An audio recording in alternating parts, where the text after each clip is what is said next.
So, I mean, it Yeah. sucks for the fans, I guess, but I mean, it's just a glorified practice.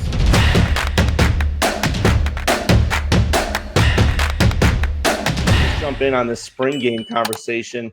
It started off last year. Ole Miss kind of did a modified like game type thing. Still had the fans out. Wasn't really a game. It was more like people just playing like skills, like that type of stuff. This year, now you're seeing like Nebraska, Ohio State, Texas, Toledo jumped out and said they're not doing one. Bama today even put out that they're going to do something modified. So this seems to be a trend. The reasons are all what you expect about NIL or player safety. What do you guys think about that? Is it good for the game? Does it suck? Do you really even care about spring games? What are your feelings? I don't care. I just don't care. This is it's a booster event as far as I'm concerned. It's just a thing to show off what some boosters' money bought or got in for recruits. And I mean, don't get me wrong, it's nice for the fans and of the team to see kind of the young talent that's potentially coming up in the coming years. However, it's also a great opportunity for some of these kids to get hurt. And frankly, with the expansions and all the things that they're talking about, it's a full contact practice that just doesn't need to happen as far as I'm concerned.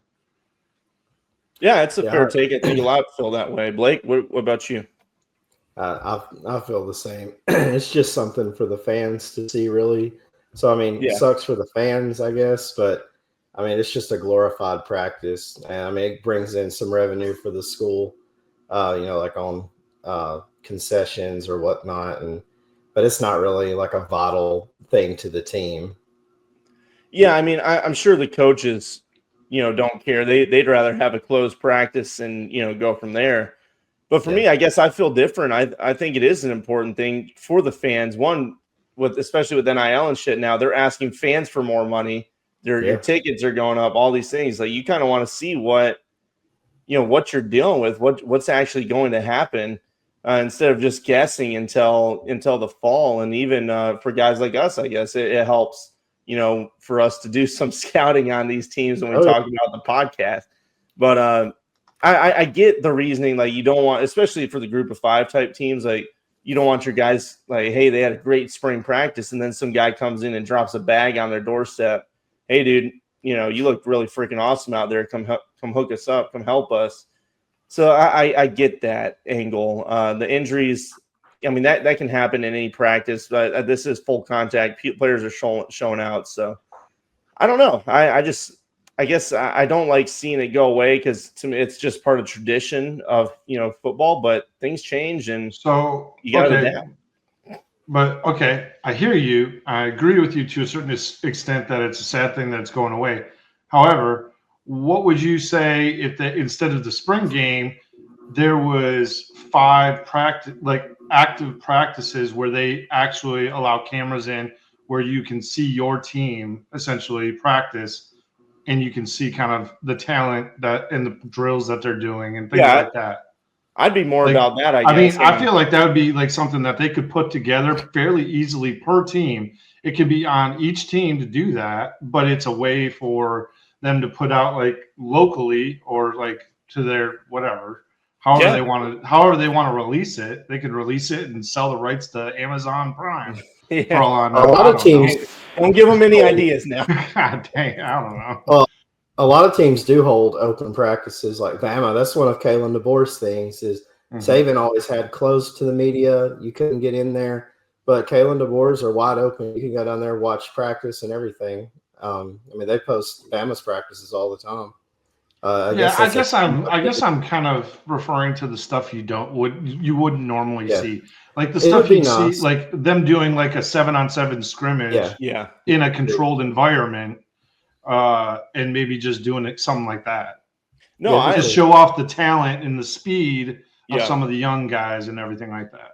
I absolutely. That's like, if you want to get rid of the spring game, like the whole thing, sure. Like I can get it for the reasons we've stated. But yeah, like give something back to the fans, the people that pay for your stadiums, everything in the athletic department and now the salaries for these kids. Yeah, exactly. So yeah, like a 7-on-7 thing would be cool, or just like even just passing drills, like something. Obviously, like nobody's gonna really be watching like the D line, practicing against fucking bags, No. or like the offensive line like pushing the skids. No, I mean, but like I think a 7-on-7 scrimmage, like maybe that, not with a packed house and all that stuff Right. like that, and all the pomp and circumstance that comes with Sure. the spring game. But I mean, if you do a few 7-on-7 live, whatever SEC network does it, goes around to each school one weekend where they do a 7-on-7 scrimmage with all the different talent that's within the SEC. I think that'd be must watch television for across the country for people to just kind of see the talent.